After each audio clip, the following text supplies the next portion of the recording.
DGISPR ने हालिया दिनों में एक बयान दिया। उन्होंने कहा कि इस मर्तबा अगर भारत की जानिब से कोई ऐसा मिस एडवेंचर किया जाता है तो उसकी सोच से बड़ा रिस्पांस दिया जाएगा। कुछ सिक्योरिटी ज़राए ये कह रहे हैं कि इस मर्तबा अगर अटैक होता है तो भारत को सिर्फ यहाँ से नहीं, इस फ्रंट से नहीं, उसको बैक साइड से भी अटैक का सामना करना पड़ सकता है। ये क्या कोई बांग्लादेश वाली साइड से कोई अटैक, कोई कोलकाता उस जगह पे कोई अटैक हो सकता है जो अपने दिफा के जवाब में पाकिस्तान कर सकता है? देखिए, हम कौन होते हैं दूसरे मुल्कों में लड़ाइयाँ लड़ाने वाले? हम तो बड़े पुरअमन लोग हैं। उनका कहने का मकसद शायद कुछ और था। हम किसी और दूसरे मुल्क को इसमें ना शामिल करना चाहेंगे। हाँ, कोई अपनी जो सलाहियतों के मुताबिक और अपने पुराने बदले ठीक करने के लिए अगर आना चाहेगा तो हम उनको मशवरा ज़रूर देंगे। सो हम एक ऐसा मुल्क जिसके ऊपर गासबाना हमला होगा या गासबाना सोच होगी उसको हम ज़रूर करेंगे। लेकिन एक बात तो तस्लीम शुदा है कि हिंदुस्तान हमेशा से वो मुल्क रहा है जो अगर आप उसके मती बन जाएं, अगर आप उसकी स्ट्रेटजी लाइन टो कर लें तो वो आपके साथ है, वरना नहीं। सिक्किम देख लें, भूटान देख लें, नेपाल देख लें, बांग्लादेश देख लें, श्रीलंका देख लें, कौन सा मुल्क है जो कि इसके शर से महफूज है? कोई ऐसा मुल्क नहीं। तो पीछे से आने का मतलब मेरे ख्याल में, मुझे उसकी डिटेल्स तो नहीं पता, बट जो मैं समझता हूँ कि इस वक्त शायद हम कुछ ऐसी स्ट्रेटजी भी बना रहे हैं कि हम अपना सदर्न फ्लैंक और मजबूत करें। और जब आप सदर्न फ्लैंक मजबूत करते हैं तो उसमें आदिल भाई दो बातें। एक तो उनका जो मैरीटाइम कोस्टल लाइन है वो 7200 किलोमीटर के करीब है। आपकी मैरीटाइम 1000 के करीब बनती, 970। उसके बाद जो उनकी इंडस्ट्रियल स्टेट है वो 200 किलोमीटर पे जाती। तो वो जो 200 किलोमीटर की वर्नेबिलिटी है वो बहुत ज़्यादा है। और वो मैं समझता हूँ अगर DGISPR साहब ने सही फरमाया तो शायद वो उस तरफ इशारा हो सकता है, उसकी हमारे पास सलाहियत है। अच्छा, ये बताइए कि हमने देखा कि जब उन्होंने ऑपरेशन सिंदूर शुरू किया और उसके बाद हमने फिर मार्का हक में फ़तह हासिल की, उससे चंद दिन पीछे चले जाएं तो हमने देखा कि हम फतेह मिसाइल के तजुर्बात कर रहे हैं, लेकिन उस वक्त 120 किलोमीटर का तजुर्बा हमने किया और उसके चंद दिन बाद जंग लग गई।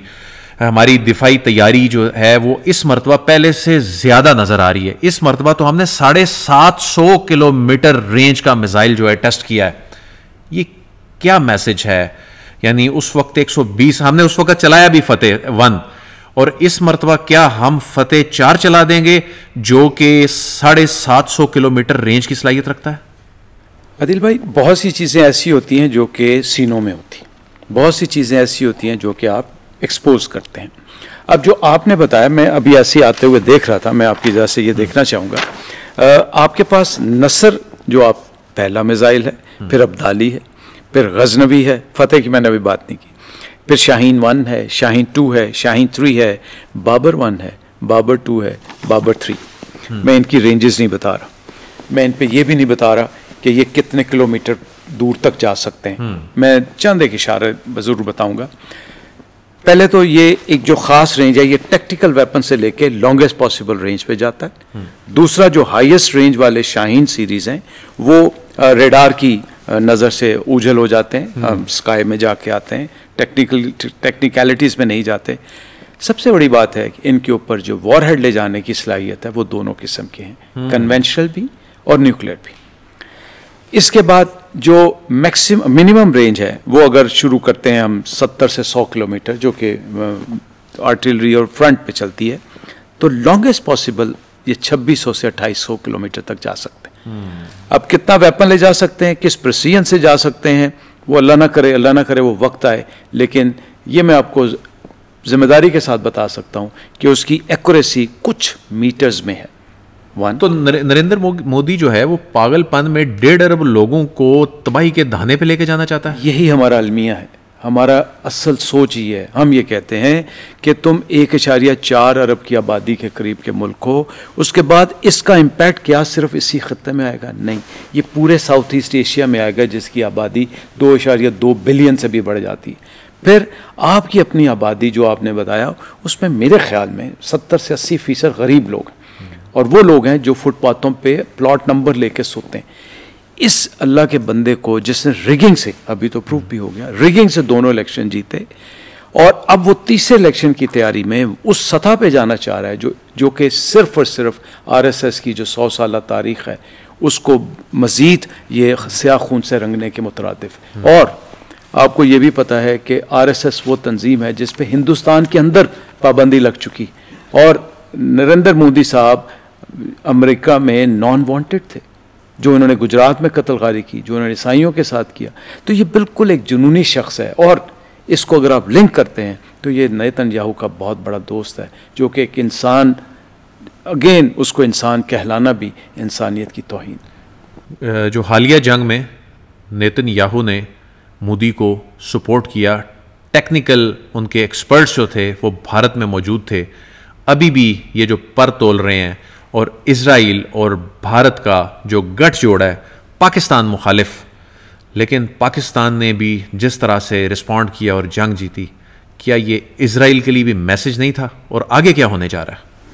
देखिए, आपको भी पता है कि जो जंगें होती हैं ये एक सियासी अज़ाइम होते हैं, पॉलिटिकल एम्बिशन होता है जिसको आप पॉलिटिकल सोच आगे लेके चलती। मेरा ख्याल में पाकिस्तान ने बहुत ज़िम्मेदारी और बहुत ही अल्लाह ताला की मेहरबानी, पाकिस्तान में भी हम भी गलतियाँ करते हैं, लेकिन अल्लाह ताला की बड़ी मेहरबानी हुई कि इस वाक़े के बाद आपकी इन बैनुल-अक़वामी सतह पे एक हैसियत तस्लीम की जाने लगी, और उसके बाद again whether we like him और not, but right now Trump matters. दुनिया में आजकल इकोनॉमिक्स को तवज्जो दी जाती है, तो उसने जो हिंदुस्तान का इकोनॉमिकली बेड़ा गर्क करने की कोशिश कर रहा है वो, तो उस लिहाज से वो पावरफुल तो है।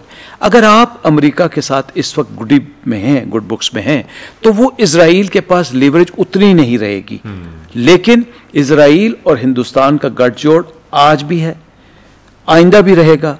भले मोदी रहे, भले कांग्रेस आ जाए, लेकिन उनके अज़ाइम एक है, और उसकी बुनियादी वजह इस्लामोफोबिया है। बिकॉज पाकिस्तान वो वाहिद इस्लामी ताकत है जिसने अल्हम्दुलिल्लाह आज तक कहीं पे भी ज्यादती हो, मुसलमानों को तो छोड़ के गैर मुस्लिमों के साथ भी तो हमने हमेशा हक का साथ दिया, तो वो उनको सपोर्ट तो ज़रूर करेंगे, लेकिन वो वाली नहीं। दूसरी बात, मेरे ख्याल में इसराइल बहुत बुरी तरह फंस चुका है इस वक्त।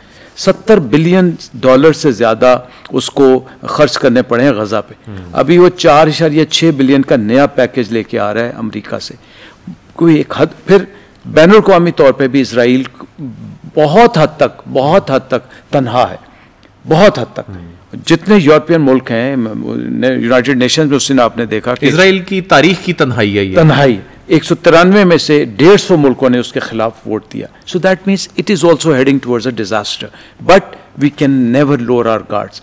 मैं आपको बड़ी जिम्मेदारी से बता रहा हूँ कि ये जो वक्त आ रहा है, मैं फौजी आदमी हूँ शायद इसलिए मैं जंग की बात करूँगा, जंग की जगह नहीं बनती, कन्वेंशनल वॉर की जगह नहीं बनती, बट इनसे आप कुछ भी एक्सपेक्ट कर सकते हैं। और वो क्या एक्सपेक्ट, हम कई दफ़ा, पिछली दफ़ा भी हमने बात की थी कि फॉल्स फ्लैग ऑपरेशन होंगे, फ्लैगशिप ऑपरेशन हो सकते हैं।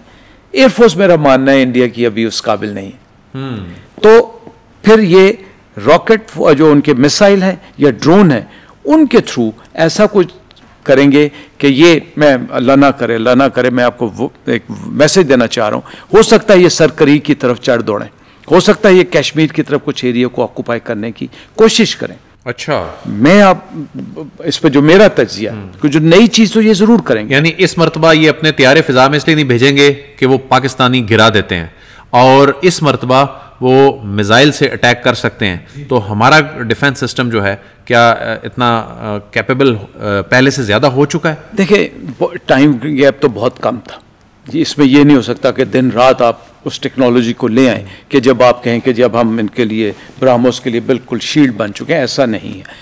होता यह है कि आप टिट फॉर टैट करते हैं। जब इन्होंने पिछली दफ़ा अमेरिका के कहने के बावजूद, अमेरिका के प्रेशर में आके जंगबंदी की, फिर लास्ट मिनट इन्होंने ब्राह्मोस के अटैक किए, उससे पहले नहीं किए। सो पाकिस्तान इस दफ़ा इस चीज़ को केटर करते हुए अपने कार्ड्स पहले से खेलेगा। अच्छा, इस पर तो पाकिस्तान अपने कार्ड्स पहले खेल देगा। मैं तो ये कहता हूँ कि सर, आपको अभी से ये डिक्लेयर कर देना चाहिए कि हमारी सालमियत के ऊपर अगर तुमने सोचा तो अब हम प्रीएम्प्टिव क्यों नहीं करेंगे। हमें हक पहुंचता है कि अगर आप हमारे मुल्क के ऊपर इस तरह की इंतशार फैलाएंगे तो इस दफ़ा हम भी प्रीएम्प्टिव कर सकते हैं, लेकिन हम कभी करेंगे नहीं। लेकिन हमें तैयार रहना चाहिए, 1। सेकेंड, मैं ये मानता हूँ कि जो इस वक्त पाकिस्तान की पोजीशन है, हमें वक्त का इंतजार करने की बजाय बैनुल अक़वामी ताकतों के पास जाना चाहिए, उनके पास ये प्रूव लेके जाना चाहिए। उस नैरेटिव को जो हमने बाद में भेजा था, इस दफ़ा अभी से शुरू कर देना चाहिए, ताकि दुनिया को हम पहले से ही बता सकें। देखिए, जितनी इसने गीदड़ भपकियाँ की, आप इंटरनेशनल मीडिया को सर्कल करें तो कोई इतना ज़्यादा उसको सिग्निफिकेंस नहीं मिल रही, बिकॉज उसकी अपनी रेलेवेंस ख़त्म। लेकिन पाकिस्तान इसको लाइटली नहीं ले सकता। मैं फिर कहता हूँ कन्वेंशनल वॉर की जगह नहीं है, मैं फिर कहता हूँ कि जो बैनुल अक़वामी हालात हैं उसमें जगह नहीं बनती, लेकिन इस शख्स से आप खैर की तवक्को नहीं कर सकते।